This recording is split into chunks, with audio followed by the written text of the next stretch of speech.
What's good, everybody? It's Tuesday night. We missed you last week, but it's time for Flyers Talk A2D. Got some fun stuff to talk about today.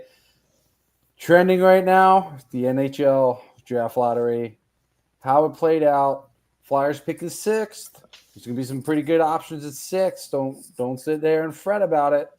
But we're definitely going to talk about that. We're also going to talk about some of the more coaching options that are out there for the Flyers. I know that a couple of them have been taken off the board. Maybe even a third has been taken off the board. We're going to see. We got a lot to talk about. Hit that like, hit that subscribe. Tell your friends. Hit that share. Let's go. Time to talk some puck.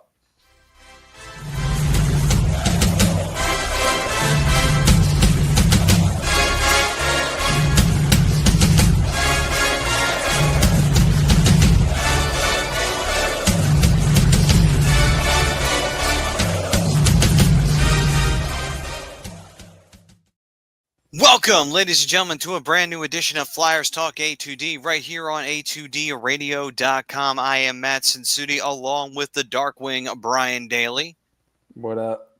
The Broken One, Rob Povia. What's up, people? And Mr. Blue Shirt, Mr. Broadway, Mr. Switzerland, Big Bad Brad Ryer. And today we are brought to you by, as always, a specialized physical therapy. If you got any aches and pains that are bothering you, hit up the doc, Dr. Paul Vidal at specializedphysicaltherapy.com. Once you visit him, you'll have no more aches, no more pains. You'll be feeling very much better, and you can get back to doing the things you love to do, whether it be working really well at the job or just having fun in your personal life at the end of the day. It's better when you don't have pain snagging at you all the time. So specializedphysicaltherapy.com, Dr. Paul Vidal. And the poll question for tonight is, the NHL needs to do away with the NHL Draft Lottery. Agree or disagree? Obviously, this debate comes out every year, mostly from bitter fans, most of the time. Other times, it's from conspiracy theorists. Either one that you fall on, or maybe you're somewhere in the middle, just straddling the fence, looking on both sides, saying these guys are absolutely batshit insane. No matter what side you're on, at the end of the day, how do you feel about the draft lottery? Do you feel like it is a solid system? Is it the best one you can get? Or is it a complete and utter disaster and it should be done away with? Gentlemen, take it away. Do you agree or disagree? Should the draft lottery go the way of the dodo? Disappear forever, never to be seen again?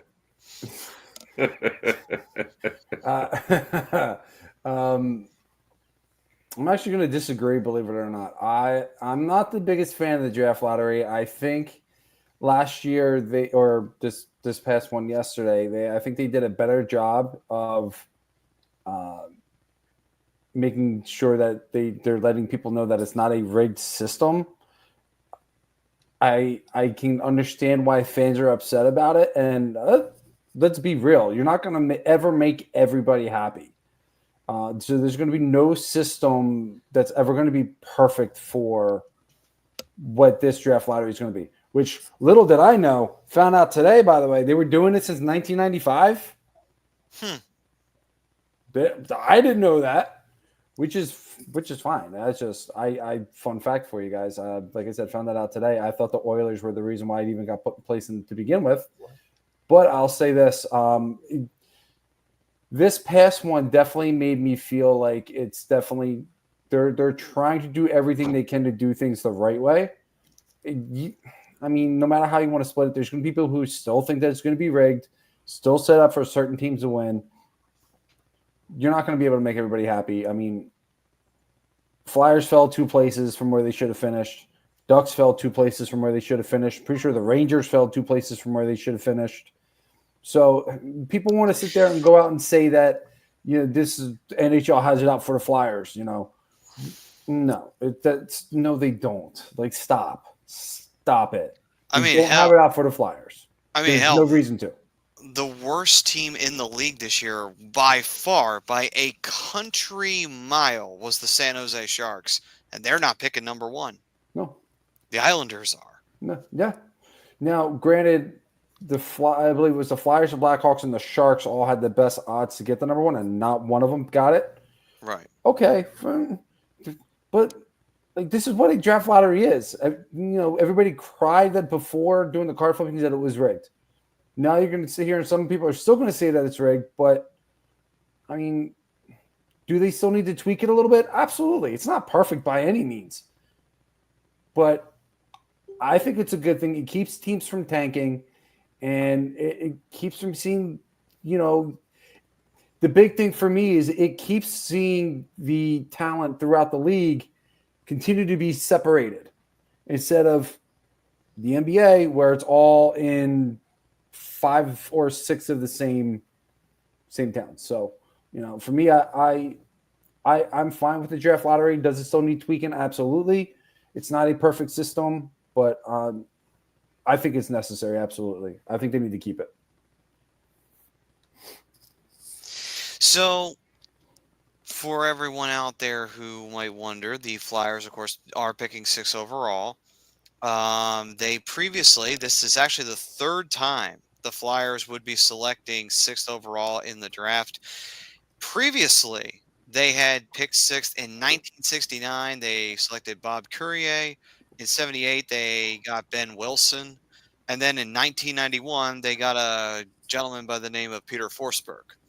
So, interesting enough that this would be the 4th time that this has happened, actually. Or, sorry, 3rd time. Isn't that weird?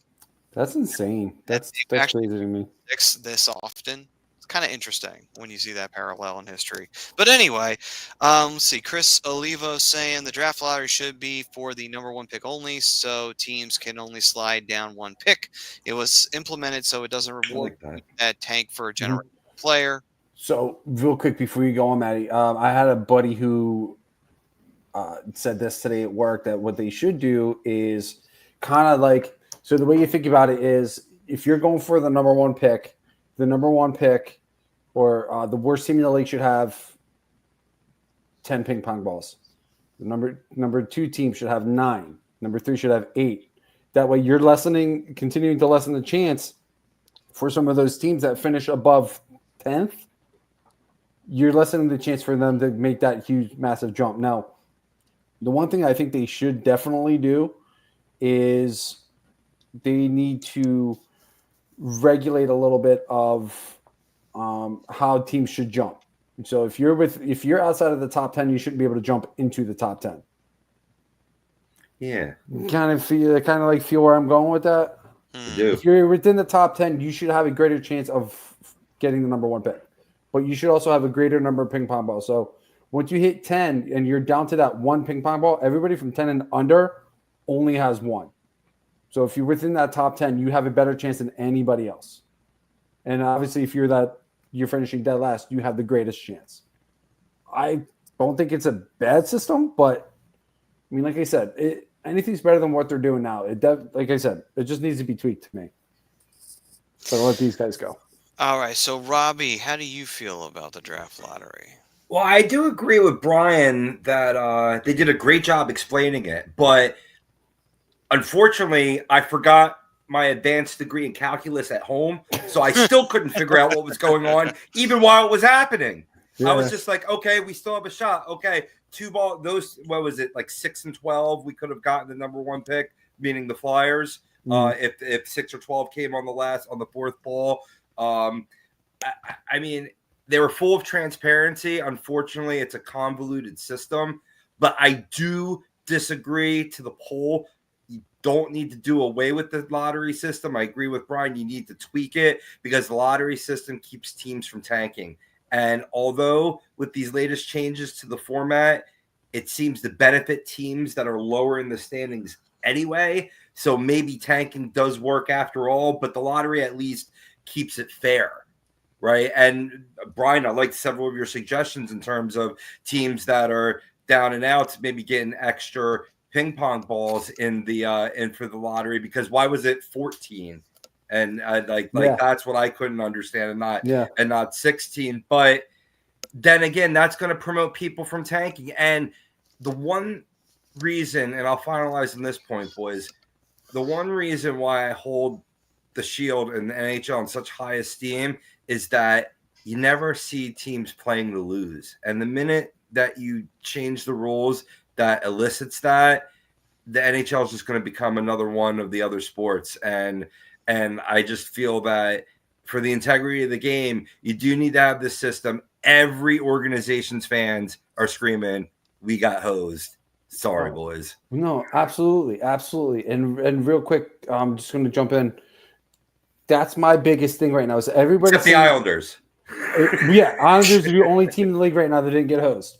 So, to sit here and say that the NHL is out against the Flyers is an absolute fucking lie, because they're not out there against the Flyers. Like, I get it. Even Greg just dropped it in. Flyers and Mitchie got screwed royally. How? Like, they fell 2 spots. That's the worst they could have fallen. They couldn't have fallen out of that spot. They're still going to get a really good player at 6. The Mitchkov thing,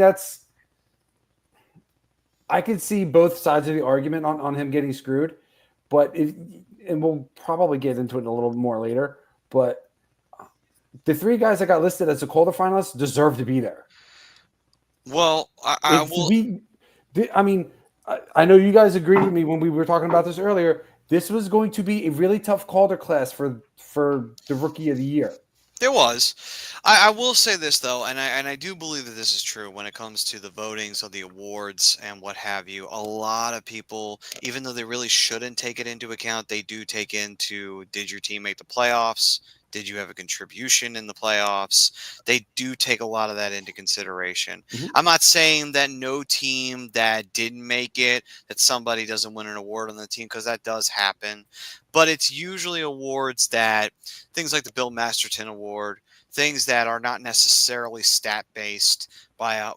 Usually if they're going based off of that, unless it's the scoring trophy, which 9 times out of 10, a guy who wins the scoring trophy is usually on a playoff team. Very rarely do you not see them take into account, well, did that team make the playoffs and did that person contribute to that playoff run? That does tend to skew that voting a little bit. And that's the one thing that I could give you, that does exist. I do think there is a playoff bias that does exist with that kind of voting. However, when it comes to regular season, I would say that, that's more of a gray area. That's more of that's up to interpretation, really, at the end of the day. Sure, and Hudson certainly contributed to the Montreal Canadiens, right? And their playoff run, as short as it was. Ha ha hee hee.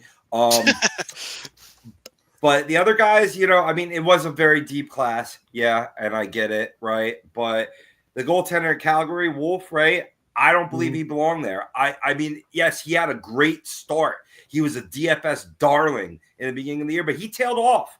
And he's a reason why, right? There's a reason why that Calgary wasn't in the dance. And I just feel that, as much as it wants to say, like, pains me to say it, because I grew to like Torts when he was here, John Tortorella, I think, cost Mitchkov the Calder Trophy. I'll say this real quickly, and then I'll let Brad go. Dustin Wolf, if it's not for him, Calgary is not in the position they're in. They're probably fighting for bottom of the barrel. They're probably have greater odds in the draft lottery. So I'll say that for him because of that and the impact that he made on that team. I agree, Rob, 100%. He definitely tailed off towards the end of the year. But if it's not for him, they're not in that position. They're not battling for that playoff spot. That's the only reason why I would say that he's definitely in that conversation and should be in that conversation.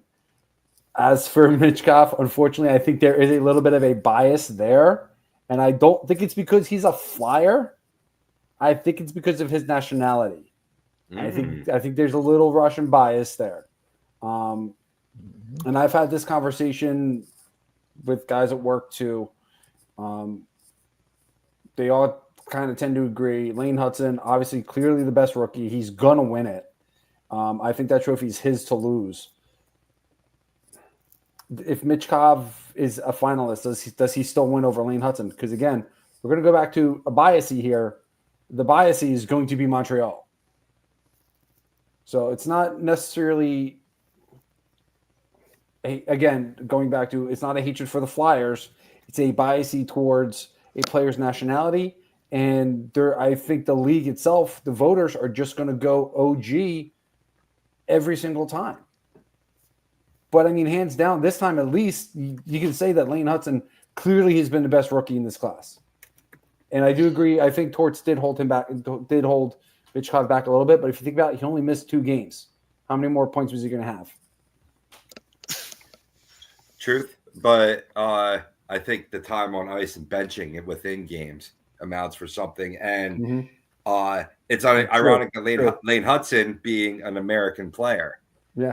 There could certainly be bias not only towards Russia, but now towards our allies up north in Canada. Yeah, absolutely.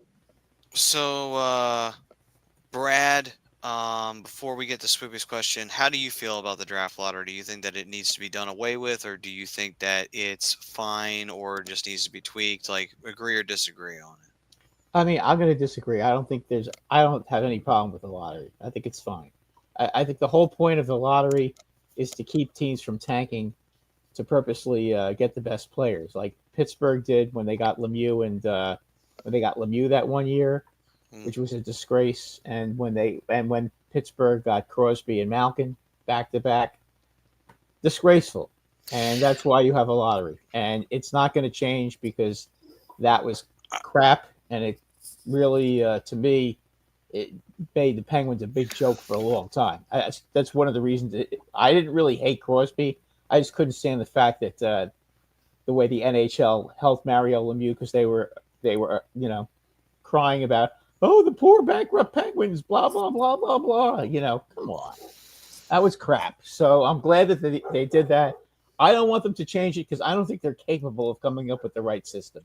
I think a lot of these guys just don't have the brain power to do it. So just leave it the way it is. Look, am I happy that the Rangers went from 10 to 12? No, I don't think it was fair that the Flyers went down either.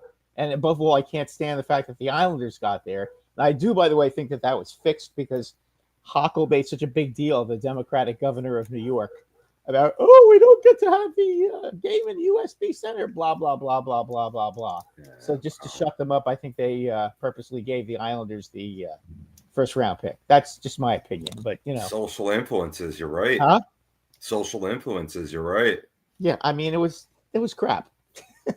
but as far as you know what, if you're the worst team and you're sorry guys, play better. You don't like the way the lottery is, play better. Right. And make the playoffs, and then don't worry about the lottery. I feel for you and the Ranger fans more falling out of the top 10 because there's a clear-cut difference in talent from the top 10 in this draft to after that, right? So now you fall out of that. Maybe you still have a guy slip to you because it doesn't always work out the way Mock's drafted up. Guys, organizations will have their eye on particular guys no matter where they're ranked. We may not have that pick anyway. Right. Exactly. There might be trades going on. I mean, the Flyers, bringing it back to the Flyers, they certainly have a lot of draft capital. And I could see them trading up to the first round, trading up in the first round, I should say. But overall at 6, I'm okay with that with the Flyers. I mean, obviously you'd rather 4, but I still think you're going to be in that range to get based on several of these mock drafts because you do have to take a look at them, take a peek at them. But I think they can get their main targets in Caleb Desnoyers, who I talked about in previous weeks, the brother of Elliott. It's obviously City of Brotherly Love. That's a good story. We talked about Roger McQueen. Both of these guys, big-bodied centers.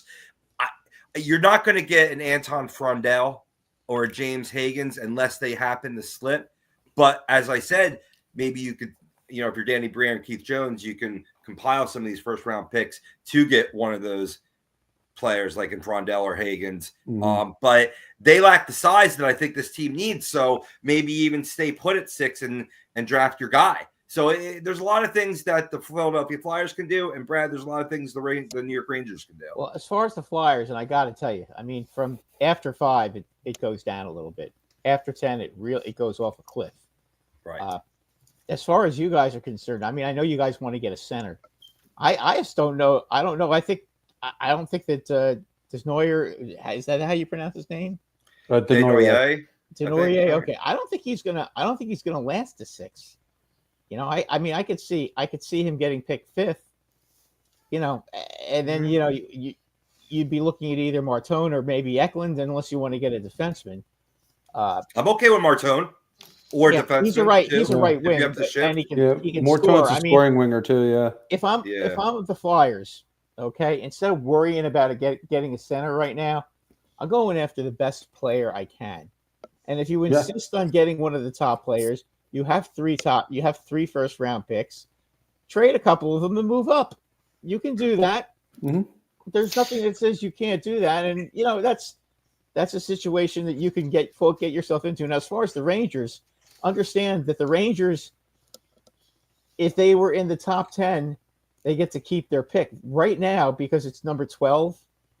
From 12, they have a choice of either giving the Pittsburgh Penguins number 12 this year or giving the Penguins an unprotected pick next year. So the question for the Rangers is, do they think they're going to be better than they were this year, next year? If the Rangers are going to be like what we all thought they would be like a 25th or 26th pick in the first round, then you wouldn't be having that conversation. But, unfortunately for them, fortunately for the Penguins, the Rangers sucked this year. So, now they have to decide. They have, I think, 2 or 3 days to decide whether to give Pittsburgh this year's pick and hang on to next year's pick. If I were the Rangers, I'd just give them this year's pick because you know what? At this point, if you want to make changes, you want to have that first round pick available if you want to trade it. If you're going to keep this year's pick, how the hell are you going to improve next year? Yeah. Go out and get somebody without having a first round pick as part of a package. Well, I saw a couple comments in the chat, and Benny, I'm with you 100%, dude. If you think of it any point that Frundell is your guy, you go up and you get him. It's not going to. I mean, let's be real. Your top 3, and I know this could go any different ways, but arguably your top 3 is probably going to wind up being Misa, Schaefer, and Higgins in any one of those orders. Number 4 is probably going to be Frundell. The Islanders are an absolute wild card at number 1 because they can go Schaefer because they need a defenseman, or they can go Misa and take your center to put with. The Islanders need offense. They're gonna end up taking Misa or Higgins. And I agree with you there. They absolutely need the offense. Their defense is fine, and Noah Dobson will be a lot better next year. He just had an off year. But you also know Frundell's probably going to be there at 4. You can move up 2 spaces. It's not going to cost too much. You could probably give them your 6, and you can give probably something a little more enticing, maybe a player or maybe a pick next year because next year's draft is supposedly deeper than this one. So, you get the deal done. You go up to 4. You go get your guy. Just because they're in 6 now doesn't mean they're locked in there. It depends on how the draft is falling. They may even trade back to go get their guy. But I know Rob's not going to like this one, but I don't touch Denoyer. No? I want nothing to do with Denoyer. His brother was supposed to be really good, and his brother has completely floundered. He dropped off a cliff. Granted, Caleb is supposed to be better. Right. It still scares me too much. Well, I mean, you had Jackson Cates, who was the lead-in for Noah Cates, so sometimes you need the lead-in, right? Yeah. And you play the odds on which is the better brother. But you do make a point, though, because here's the thing. He's a big-bodied center that doesn't play up to his size. He's got great playmaking ability, but you got to learn how to play up to that size or else you're going to get eaten up in this league. So does he get that transition during his pro career? That's a question mark, right? Mm-hmm. Whereas a guy like Roger McQueen certainly knows how to throw the body around, right? Or I love Betty's notion of trading up to get Frundell.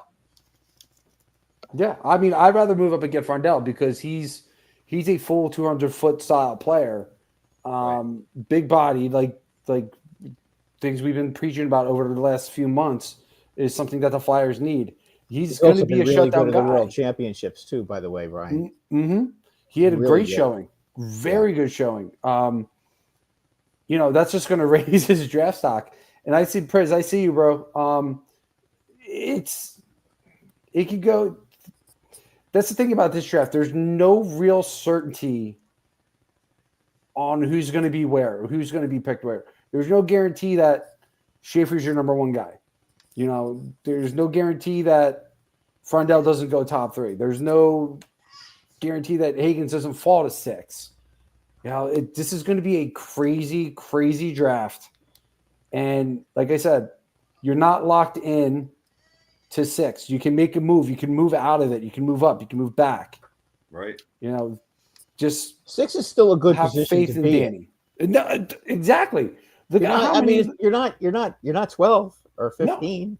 You're still going to get a really, really good player. He just might have to have an extra year of development. He could be like Jet Lachenko, where he just needs one more year in juniors, then he's ready to go. But you're going to get a very good player. How many good players have we seen sit at the top 3 that have floundered out while 4, 5, 6, 7, 8 have turned into massive stars in the league? A lot. We've seen it. We've seen a lot. Right. We've seen a Right. lot. So 6 is a good they're spot. 18-year-old kids, a lot of them. Right. Most of them they're between usually 18 and 21. It's very difficult to figure out to handicap how they're gonna end up being as pros. You can only take a look at the raw talent, and try to figure. A lot of teams have specific requirements they want. Some teams like to get big guys. Some guys are looking for gritty guys. Some teams are looking for more skill. Or speed. It depends on the team and what they're looking for as they draft players, and that's just kind of how it is. Right. And when it comes to the Islanders picking at number 1, a lot of who they go with is going to depend on the fate of Noah Dobson. Does he get, re-signed? Because if you do, then you have a lot less need for a defenseman in Matthew Schaefer, and he may slip and fall. Right. Right. And then if that happens, right, and that coming into the draft, then the Flyers might pull 180, trade up, and grab themselves a nice defenseman. Hey, what if we do this? Call me crazy. Flyers have the draft capital. Go get him. Go trade for Noah Dobson. 25-year-old top pairing defenseman. Yeah. They shopped him at the trade deadline. They might shop him again in the draft. To Swoopy's point, take some of these picks and get an NHL ready player. Yeah. You got the draft capital. You got 3 firsts this year, 2 next year. Right. And to Brad's point, there are question marks with all of these guys. Even with Matthew Schaefer, he had, I believe, a leg injury. Broken right collarbone. Back in February. Right. So now granted, he has plenty of time to heal and recover, but still, he might there's going to be injury questions. There's going to be other things. It could be. Yeah, he could have that. He could have a problem this first couple of years in the league, taking hits. Because of that. That's just it. It's natural. Right. It's kind of natural to have to deal when you have to deal with something like that. So that's exactly what I mean, Benny. Yeah, he gets me. Right. And look at and you look at Colorado too that year that they got Makar. Didn't they slip due to the lottery and got screwed over? And they got a pretty good player there. Mm-hmm. Yeah, you got a damn good player there. Yeah, I mean, you think about that draft class a little bit more. Elias Pettersson, I think, went 5 or 6. So that's, there's talent there. There's no reason to be upset. There's no reason to assume that the NHL's out to get the Flyers, because it's not true. Mm-hmm. It's not true. We need to stop that. They're not out to get anybody. They sometimes are out to help certain teams, but they're not out to get anybody. I don't agree with that at all. What's up, SJM? Coming out saying, "What up, fam? I just want to go on the record and say that this wedding is horseshit. 6th overall. I know it could be worse, but damn the Islanders and not us. I asked for chicken, mom, not salmon." My guy. I get it, and I just saw your second comment there. I get it. You had the hopes, and they got dashed. Here's the thing: you're basing it on a lotto system that where, like, I don't know if anybody out there has played the lottery. It's pretty darn hard to win it, right? Mm-hmm. But you stack the odds in your favor and you acquire draft capital, as Danny B has done, and you trade on up and you go get your guy. So, SJM, in case you're just joining us, we talked about that a lot in the first half hour here, is that there could be a lot of things. There could be a trade for an NHL-ready player like a Noah Dobson. I love that idea, Brian. And trading up to get your guy if a guy slips in the first couple rounds, in the first couple picks. I mean, yeah, no, absolutely. I wouldn't trade the 6th pick in the draft for Noah Dobson, though. No, that you trade one of the lower. You can't package. You can't do that. I mean, listen, I like Noah Dobson, but he's not. No, you package a 21st and a pick next year. Oh, yeah. No, very true. Very true. Yeah, maybe something like that. Yeah, but not the 6th pick. No, you're not packaging the 6th pick. Not at all. No. That's you package 21 or wherever the Oilers wind up finishing, because now you're guaranteed that pick is this year. So you're guaranteed 3 picks this season. So maybe you package this one and one next year. You get a guy like maybe Braden Point, a player like that, then you might consider. Or you do the 21st, and I know you're probably not going to want to hear this. Maybe him and Tippett go get Noah Dobson. Right. But I'll finish by saying this. There have been teams that, like I said, you want to say the NHL's out to get you. Look at Anaheim. Anaheim had the best odds 2 years in a row to get 2 extremely generational players, and didn't get one of them. They missed out on Sidney Crosby because of Pittsburgh, and they missed out on Connor Bedard because of Chicago. It's not just the Flyers. I promise you that. By the way, Connor Bedard didn't have such a hot year last year. Just saying. Nah, sophomore slump for sure. I mean, Leo Carlson had a great year, so maybe taking him number 2 overall is not a bad idea. So, there's what's the phrase? There's a blessing in disguise. Fantilli wasn't so bad either, huh? Fantilli had a fantastic year. Yeah, he was really good. I think he's going to be better than Bedard too. Oh wait, I saw Mike's comment. I want to get back to that because he had a pretty good question. Let me get back up to that. Mike said, what do we do about goaltending this offseason? Do we run it back with Fedotov and Kolosov, or go out and get a seasoned netminder? Better improve your defense if you're considering getting a goalie. I don't get a goalie. I just continue with Urson and Fedotov. Kolosov is probably going back to Russia. Until your defense is really good, I don't really start worrying about the goaltending yet. No, agreed. Bjornsson's up. He's playing in the AHL. He's going to get a shot at camp.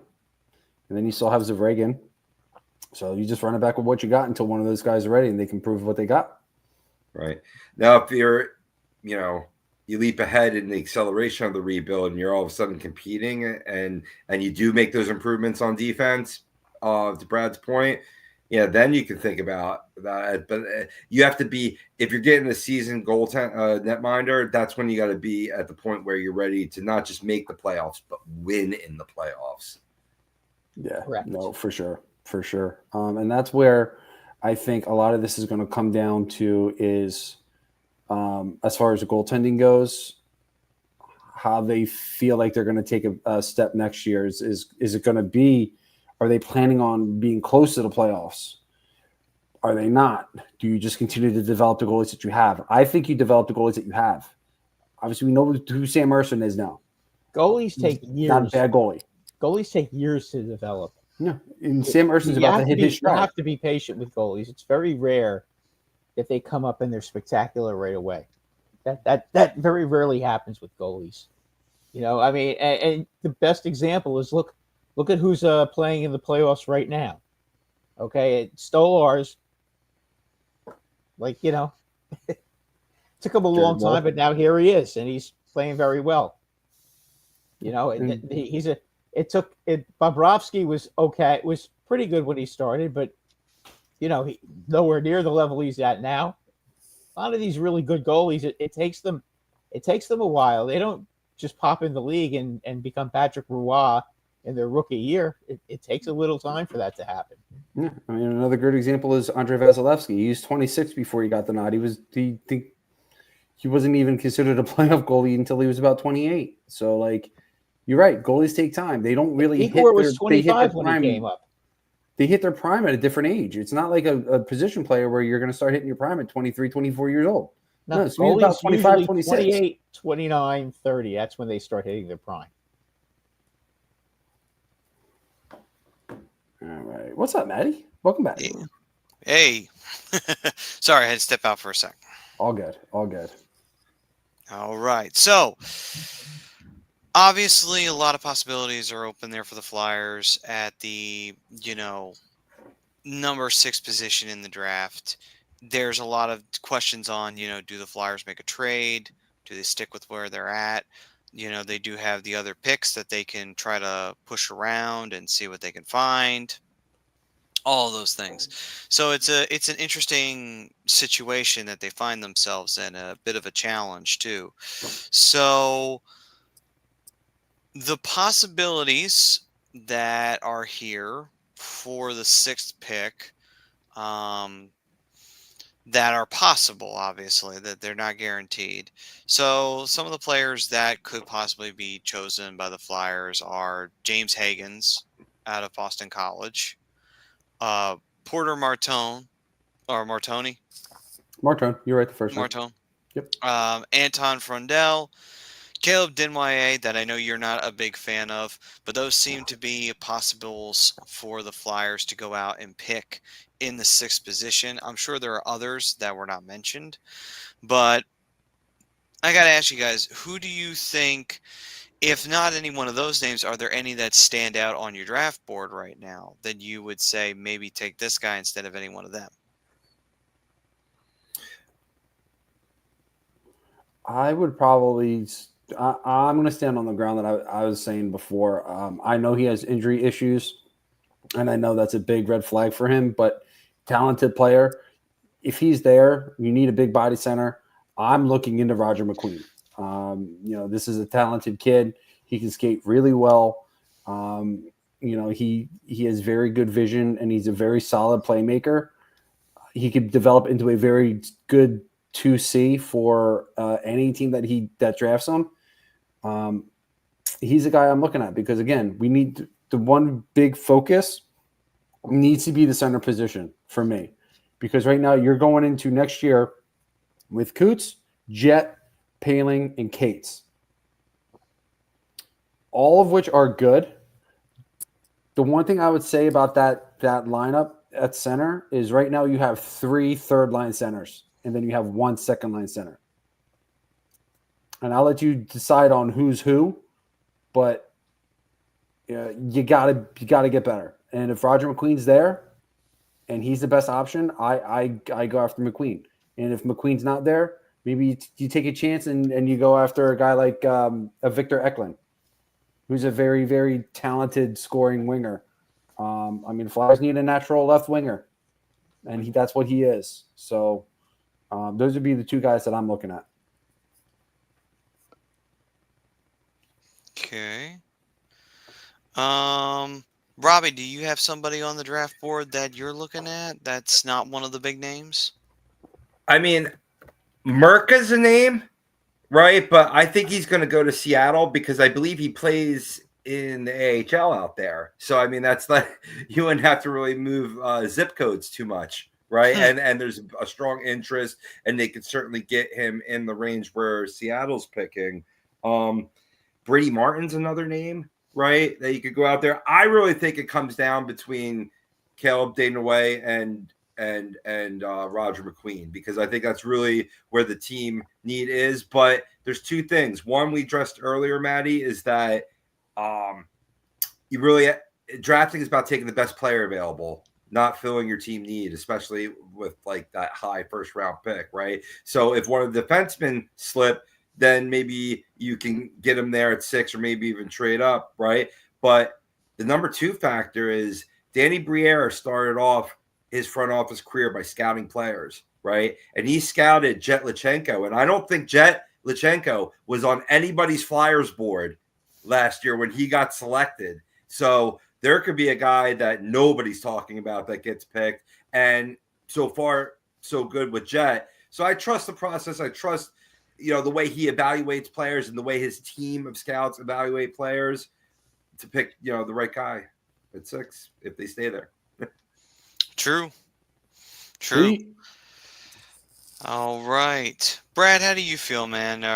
Do you see anybody off the board that could be possible? Who was that guy? Yeah, who was it? Eklund? Is that his name? Victor Eklund.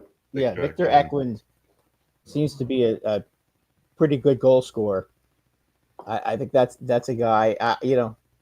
Guys that seem to be snipers. I always like guys like that. I think that's a guy that could end up going up high because he seems to have all the pundits loving him as far as scoring goals and being a natural goal scorer. And as far as the Flyers go, if they want to trade down, they could probably get him at like 8 or 9. I don't think he'd be a bad choice. I think the Flyers have got to get the best goal scorer that is available in the draft. That's what I would do. I wouldn't worry about whether it's a center or a wing, but you got to get the best goal scorer. They have got to build a core of guys who can score. That right now is of prime importance. They've got a guy like Lashenko who's getting his who's getting his reps when he was in the minors this year and in junior hockey. But they've got to do that. They've got to get guys who can score. I want to see them do that. And if they do that, then I think everything will fall into place. Remember, Tortorella, offensively as a coach, was never known for that. He's the kind of guy, he wants guys blocking shots and everything like that. Headmanning the puck and getting the puck out real quick with outlet passes, that was never really his gig, so to speak. So I like to see them do that. I'd like to see them also get a little bit more speed. Yeah. Well, I mean, that's going to tie in. I think really the Flyers need to take care of that head coaching vacancy before we talk about who we're drafting here. That's true, so that way we develop the system. Yeah. No, I totally agree with that. Because that'll tell us a big part of which direction that the team wants to go. And this game's going to overtime. Hurricanes Caps tied at 1. By the way, how is it when I turn off the Yankee game, they go and they score 10 runs the next inning? Does God not like me? I mean, it's like a watch pot never boils. You know what I mean? They couldn't do this the inning before. Right. I come on. No, they have to go and it's 2-2, and then I see the next day. I was just looking at, and all of a sudden I see 12-3. I'm like, a 10-run inning, really? That right after I come on the air. So Phillies are up 8-3 on Tampa Bay right now. Good. Yeah, they need to get back on track. Kick really? them around. I can't stand that. Yeah, why? I had Rasmussen in fantasy. Yeah, I do too, but I still never root for Tampa Bay. By the way, guys, I just wanted to mention. Bye. Maddie, who you got in that draft spot before we go into the coaching conversation? Looking at it from here,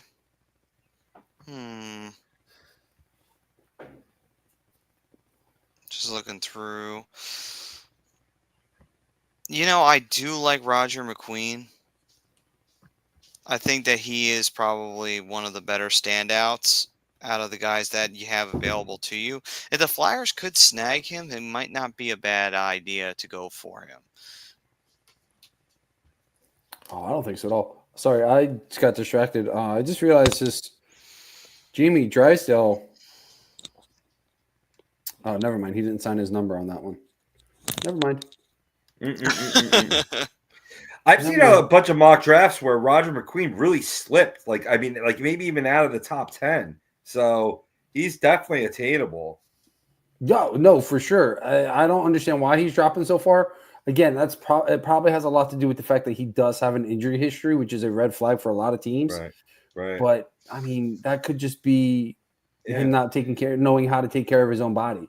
So this one right here has. I'm sorry. This one right here has McQueen going 12 to the Rangers. Yeah, and this could be just as simple as being able to put him on a nutritional plan and a workout regimen at the NHL level to be able to get him to build his body up better. So it could be just something as simple as that. Another smallish player that can get pushed around and beaten up by Tom Wilson. Oh, God, Roscoe, not Laviolette to the Ducks. Please, no. I would die. Oh, God. You don't want him. He's probably done anyway. Yeah, I think so. It's pretty hard to ruin a really good team that won the President's Trophy and run them into the ground like that. So don't get him. I wouldn't wish him on anybody. No, it's not that. I just think I think his mentality, his system. I just don't think it's built for this league anymore. It's antiquated. There's a few guys. Yeah, that's it. We don't use big words here, Brad. You know that. I'm sorry. I don't know big words. I'm gonna have to look that up after the show now. Well, I heard that word somewhere. But I mean, let's swing into the coaching conversation now that we're starting to get there. Obviously, we have two guys that are essentially off the board. I don't know if the second one has officially been taken off the board yet, but I've heard rumblings that he's going to make his way to Mike Sullivan's staff in New York, which I think is a great hire, by the way, for the Rangers. I think Mike Sullivan is a great coach, and I think he's going to get this team back on track and get this team back to playing the hockey that they should be playing, that they were playing 2 years ago. There's too much talent on that Rangers team for them not to. I just think last year was just a bad year, bad coaching. I think Laviolette was done, and he just wound up. Do you know that he never? Do you know I'm just that tapping he out. did not go in the locker room after the games? And that's why I say that, because What the hell? that's why I say that, because I just think he was done. I think he was done. So we got Mike Sullivan off the board on a great hire by the Rangers. I think Torts is going with him. I think he's going to be the assistant coach. Now he's not. He's not? Okay. Yeah. Last I heard, he was attached to being an assistant coach. Torts doesn't want to be an assistant coach. Okay. I don't know where he thinks he's gonna what he thinks he's gonna end up. I don't think anybody's gonna hire him as a coach again. So as far as the Flyers go, now we're looking into who's still available, who's left. David Carl's now off the board. He re-signed with the University of Denver. So he's officially off the board for even my team as well. Yeah. Very sad. And I read he might go to Anaheim too before he signed that extension. I know, I read that too. Yeah, I was like, oh no. I was like, no, son of a bitch, don't take him, Ducks. But yeah. Well, there's a lot of smoke about Rick Tocchet, guys. I don't think it's happening. And I was going to just bring him up. I don't think Rick Tocchet's happening. I've read a lot of things saying that he's considering going back to TNT and sitting in the chair and being an analyst. And I don't, honestly, good. I don't blame him. I don't think he's a good fit for a coach anymore. I don't. I mean, he had a very talented team in Vancouver and couldn't get him over the hump. He's been to the playoffs, I think, 2 times in his career. He couldn't get him in the playoffs. I mean, but I will say this. I think that would be a mistake if they did that, if they went that direction. But I agree. I think David Quinn would be I'll tell you what, David Quinn, I think he would be a good choice. Well, I like that they interviewed what's his name? Paul Fleshwheeler from Western Michigan. One, he's created a really good program there. He's very familiar with Alex Bump, which is a good thing, which shows that he's very good with guys who are ready to break through in the NHL. He has a very good relationship with Keith Jones. This is a guy who knows how to develop talent. This is a guy that knows how to relate to his players. And I think he honestly, right now, there's 2 guys on my list, and Freshwheeler is one of them, and Bradshaw's the other. You know, I don't think we need to go outside of this organization and bring in another former Flyer and recreate the boys club. We don't need to do that.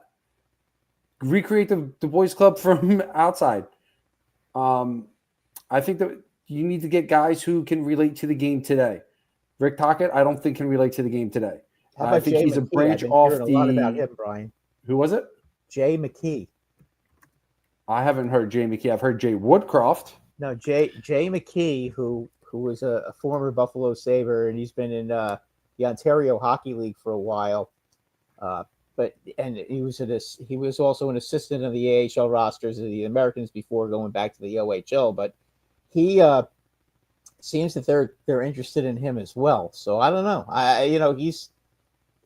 He relates to the young players, and he's won a couple of the whatever you call those championships, the Memorial Cup or whatever it's called. Mm-hmm. It seems that his name is getting tossed around as well. So personally, I like David Quinn. I think he'd be a very good fit for the Flyers. He's the guy. He's a guy that seems to do well with young players. So, he actually was the coach before. He was the coach after Vigneault when the Rangers were rebuilding, and I mean he kind of nursed guys like Adam Fox along. He basically was there for that, and developing Mika Zibanejad. He's not a bad coach. No, he's not a bad coach. But my thing too is I want to bring in a guy who can grow with these players, that can relate to these players. Not saying that he can't, but to me, a guy like Freshwheeler, who's fresh off a championship, who has no ties to any team in the NHL, I think it could be refreshing. I think the players could play well around it. Or you go down the route of Brad Shaw, who these guys are already speaking very highly of. Rob, what are you thinking? I mean, I could see Frischweiler. The connection with Keith Jones. I just looked this up because I didn't know. I knew they knew each other, but they were teammates on the Western Michigan Broncos, the same team that Pat now coaches. So that's interesting. I had a feeling that there was a former teammate thing going on right there. And that speaks volumes in terms of connection. If they've kept in touch over the years, right, being on the same page, I think it's always important for the head coach to be on the same page with the front office. And much like Carl, what I sort of really like is, to your point, Brian, a coach that could grow with the players, that knows how to coach the young players, right? Unlike, who we moved on from, Tortorella, who had like a bumping of the heads with the young players. So I think that's a good transition for where this team's going, right? If not him, a guy that I have on my wish list, maybe even higher, is Jay Woodcroft. I know he didn't exactly light the world on fire with Edmonton, but he was well over 500. It was his bugaboo was come playoff time. Well, that was his first coaching gig. He's gotten that under his belt. I think he can progress. I think he's also very familiar with this Flyers squad, Maddie, because Jay Woodcroft has often been invited to Flyers practices, so he has a relationship with some of the players. And two, I believe his system would fit the current crop, talent pool on the Philadelphia Flyers. Yeah, it's definitely a possibility of that. It's interesting because the Flyers are going to have to make an intriguing choice here. So we're saying if Rod Brind'Amour doesn't win it all, he is out of Carolina. Maybe. If he does wind up being let go from Carolina, it would be interesting for the Flyers to look at and see if they could grab him. The only reason why I say maybe is because he's going to be on the final year of his contract next year. So there's a possibility it might happen. So, but again, I think a lot of that predicates on how Carolina does here in the playoffs. As for Dale Hunter, no, I haven't heard any of those rumors. So like all NHL players, all college players have some sort of level of talent. Not all coaches develop players. They just run their style. And then Troska says, why not Scott Stevens to the Ducks as a head coach? He's not a coach. He doesn't coach. He's an analyst. He doesn't coach anymore. Or I don't think he ever coached. It's like Mark Messier. Scott Stevens. Mark Messier is not a coach either. For Anaheim, it's either going to wind up being Joel Quenneville because he's already interviewed twice, or it's going to be Jay Woodcroft because he interviewed once already. I got a better choice. Why not just have Wayne Gretzky coach you guys? He coached the Coyotes. No, I'm good. I think that's the worst the Coyotes were ever in their Scott history. Stevens, Anaheim confirmed. You take that back. Chris saying, because they have to win to keep their jobs, you have to figure out who's actually developing talent versus deploying talent.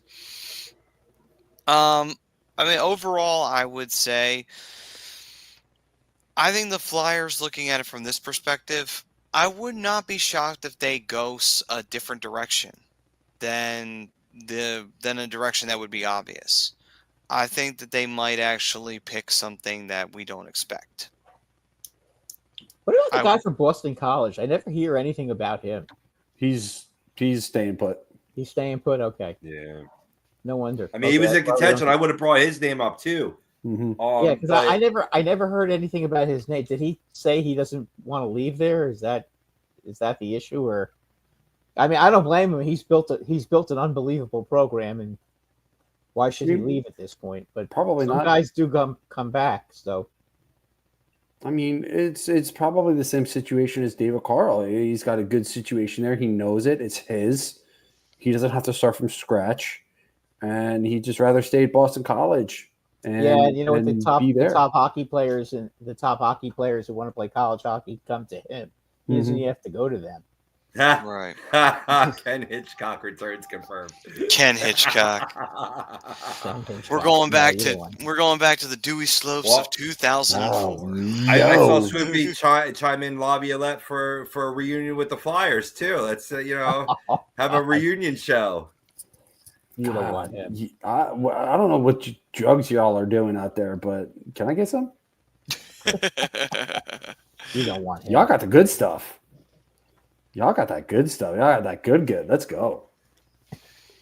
I'd be fine with Lobby once this team is ready to win, because he does really well in his first year with a new club. He does, and that's but when you're in the middle of when you're rebuilding and trying to get out of a rebuild, that's not the guy you want. Exactly. You see, I told you. I mean, it's interesting because I think we all thought Mike Sullivan would be the guy that the Flyers would look towards. And then it just seemed like everyone was assuming that that's where it was going. So for him to go back to New York, it really threw kind of a monkey wrench in there a little bit. The thing that the unknown factor that I didn't know about was that both him and Drury are buddies. Yeah. I also forgot that they also played together, right, with the Rangers, because Sullivan is an ex-Ranger. That's true. He played there, so. That happened very quickly. It was done in 2 days. Yeah, so it's like he was already going to New York before it was. Time was done. Tampering. As much as I can't stand Dolan, when it comes to money, he doesn't care. He'll pay anybody whatever they want. He's never had that issue. He's just a big jerk, but not when it comes to the money. No, well, the thing too with the Rangers is the Rangers aren't in a situation where they have to rebuild or have to break it down. They can go out and make a move like this quickly and bring in a guy like Mike Sullivan, because Mike Sullivan is going to pretty much just rebuild what this team was 2 years ago, because he knows how to utilize that talent. Them. Yeah, exactly. He knows how to utilize the talent. He's going to get them right back to where they were. Yeah. Ugh, that hurt to say. Yeah. Sorry. Oh, my heart. I'm having a heart attack from that. But that's the only reason you guys didn't get a shot at him, is because, as I said, those guys are buddies. So yeah, but for it to happen as quickly as it did was pretty crazy to me. Yeah, it's I almost feel like when Sullivan didn't want to coach the Penguins anymore, and the Penguins kind of decided, okay, you don't have to stay here. It's almost like I don't think the Rangers tampered, but I do think that he had Drury in mind. I think he did want to go to the Rangers. I really do. I was just kidding. I don't think there was any tampering at all. No. It was just knowing the right people. I do think that Sullivan when he heard Laviolette was going, I do think that he wanted to go there, and for sure. And he knew he could basically picked his team. Right. I just don't think he wants to go to a team that that has to rebuild. I think that's it. And Pittsburgh, it's time for Pittsburgh to pay the rent.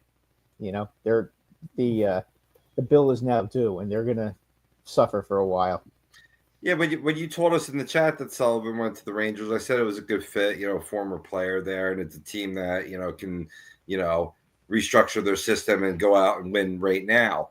The question about the Flyers that I have from earlier, Brian, you talked about Brad Shaw being an internal option. Are there any other internal options? And who I'm pointing a finger at is Ian LePerriere. Does he have a shot at being the Flyers' new head coach?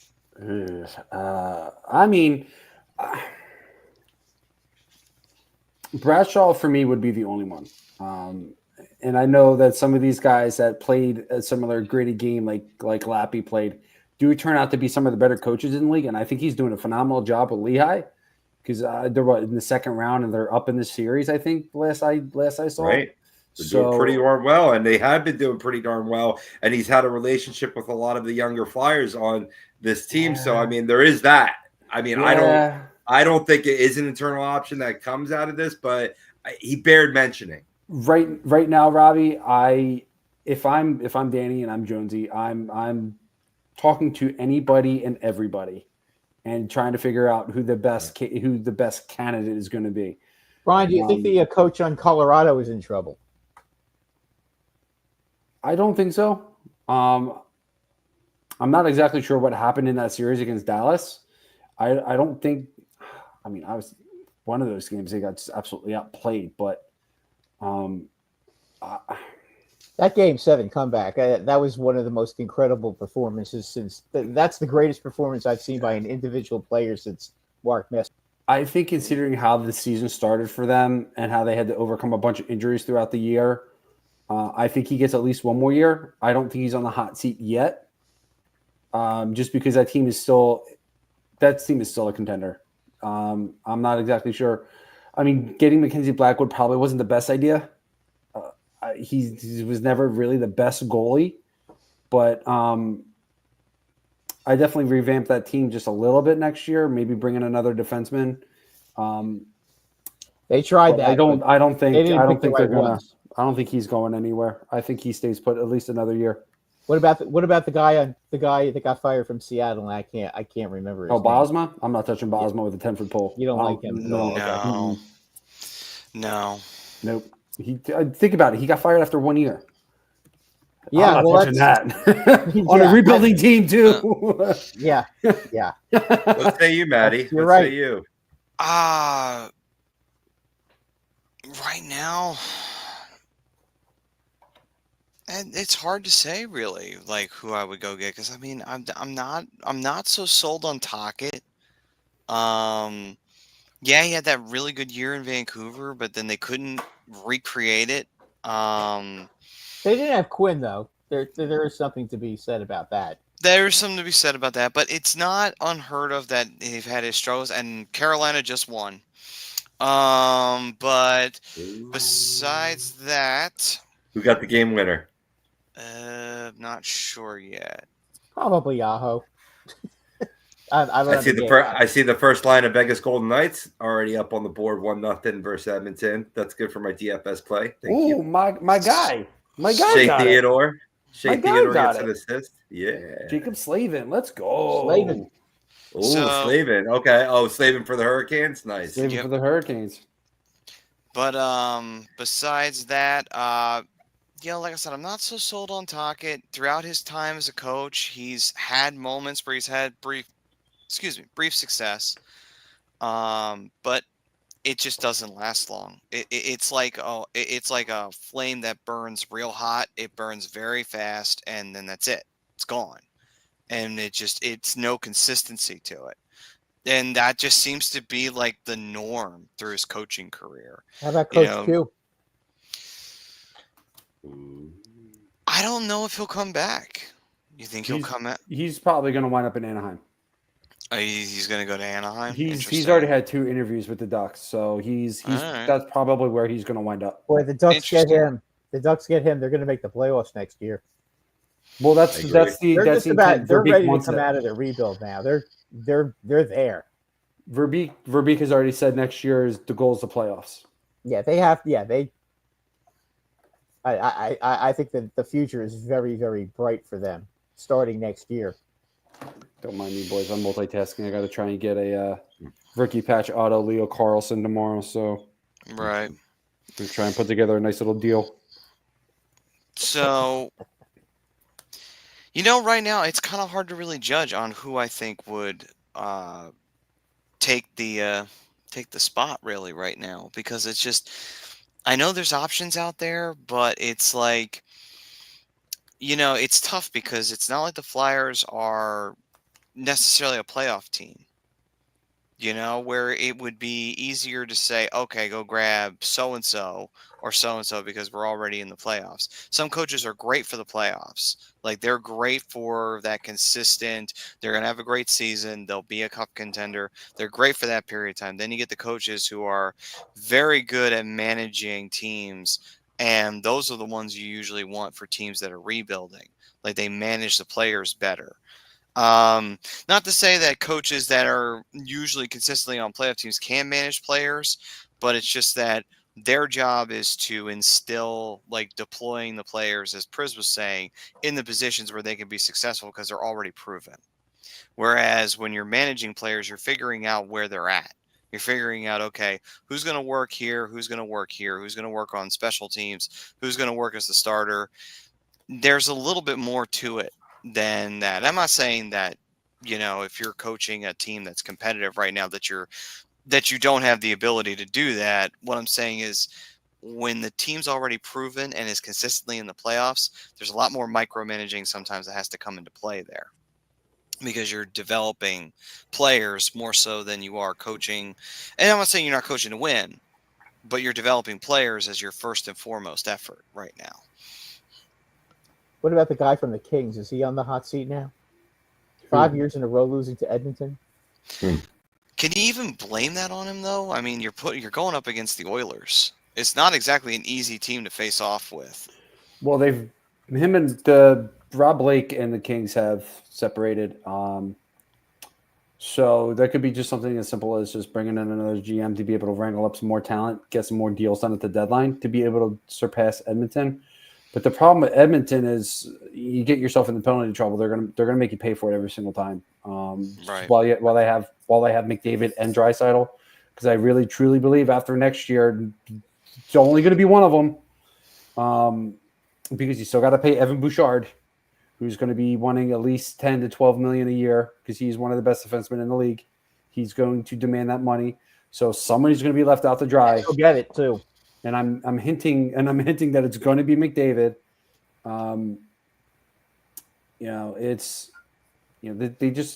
They're not a bad team. They have really good pieces in place, but they have to find ways to just get over the hump. And they're still a relatively young team. Anze Kopitar is still playing like he's 25 years old.